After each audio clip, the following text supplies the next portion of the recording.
সাবরুমের অফিসটিলা এলাকার শীতলা মন্দির কমিটির উদ্যোগে শনিবার যথাযোগ্য ধর্মীয় মর্যাদা এবং ভক্তিভরে অনুষ্ঠিত হয় বাৎসরিক শীতলা পূজা।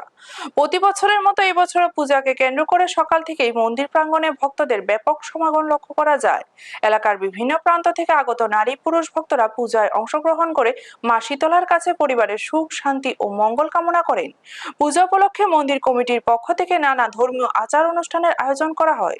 মন্দির কমিটির সদস্যরা জানান, এবছর পূজার আয়োজন আগের বছর তুলনায় আরো বৃহৎ পরিসরে করা হয়েছে।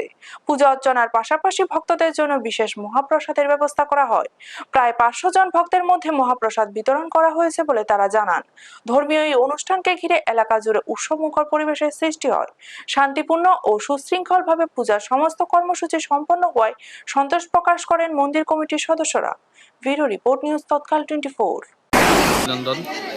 প্রত্যেক বছরের ন্যায় এবছরও আমাদের এলাকার মা বোনেরা মা শীতলা মায়ের আরাধনায় ব্রতী হয়েছে। তো প্রত্যেক বছরই আমাদের এখানে পুজো হয়। মিনিমাম 500 লোকের জন্য মহাপ্রসাদের আয়োজন করা হয়েছে।